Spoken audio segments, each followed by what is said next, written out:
Bollywood actor Akshay കുമാറിന്റെ ഈ video നിങ്ങൾ കണ്ടിട്ടുണ്ടോ?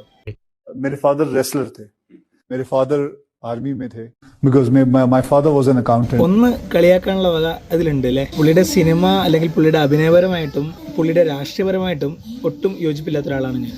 ഈ വീഡിയോ സോഷ്യൽ മീഡിയയിൽ കറങ്ങി കളിക്കാൻ തുടങ്ങിയിട്ട് കുറച്ചു കാലമായി.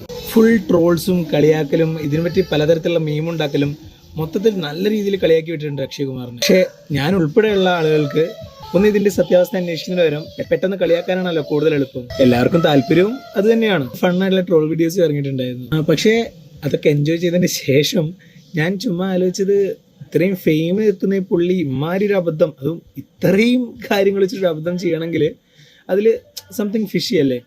ഞാൻ ജസ്റ്റ് ഒന്ന് ഗൂഗിൾ ചെയ്ത് നോക്കി. എനിക്ക് മനസ്സിലായത് പുള്ളിയുടെ അച്ഛൻ ആദ്യം ആർമിയിലായിരുന്നു, ഒരു ആർമിമാൻ ആണ് പുള്ളിയുടെ അച്ഛൻ. പിന്നീട് അതിൽ റിട്ടയർ ആയതിനു ശേഷം അക്കൗണ്ടൻ്റായിട്ട് ജോബിന് കയറി. റെസ്ലിങ്ങിൻ്റെ കാര്യം അത്രയും കൊണ്ട് ക്ലാരിറ്റി ഇല്ല.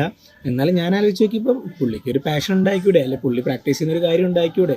നമ്മൾ വൈകുന്നേരം ജോലി കഴിഞ്ഞ് കരാട്ടയ്ക്ക് പോകുന്ന പോലെ അല്ലെങ്കിൽ കുംഫിനോ അല്ലെ ജിമ്മിൽ പോകുന്ന പോലെ ഈ സ്ഥിരമായിട്ട് പോകുന്ന റൂട്ടീൻ ഉണ്ടായിക്കൂടെ. ഈ കാര്യം ഞാൻ ഷെയർ ചെയ്യാൻ കാരണം, once again this is not an ഉപദേശം, ബട്ട് ഞാനും ചെയ്ത അല്ലെങ്കിൽ ഞാനും ചിലപ്പോൾ ചെയ്തുകൊണ്ടിരിക്കുന്ന, ഇനി പല പ്രാവശ്യവും അറിയാതെ ചെയ്യാൻ പോകുന്ന മിസ്റ്റേക്ക് തന്നെയാണ്. ഒരാളെ പറ്റി അല്ലെങ്കിൽ എന്തെങ്കിലും ഒരു കാര്യം അറിഞ്ഞതിന് ശേഷം നമ്മൾ പെട്ടെന്ന് റിയാക്ട് ചെയ്യാതെ ജസ്റ്റ് ഒരു സെക്കൻഡ് ഒന്ന് ഹോൾഡ് ചെയ്ത് എന്താണ് സംഭവം, ശരിക്കും അങ്ങനെ സംഭവം നടന്നിട്ടുണ്ടോ അല്ലെങ്കിൽ എത്രത്തോളം റിയാലിറ്റി ഉണ്ട് എന്ന് ജസ്റ്റ് ഒന്ന് ഹോൾഡ് ചെയ്താലേ നമുക്ക് മനസ്സിലാവുള്ളൂ. അങ്ങനെ ചെയ്ത് ചാടിക്കറി ഓരോന്ന് കാണിച്ചിട്ട് നല്ല പണിയും കിട്ടിയിട്ടുണ്ട്. അപ്പോൾ ഇങ്ങനെ ചെയ്താൽ നന്നാവില്ലേ? അപ്പോൾ ഓക്കെ, ബൈ.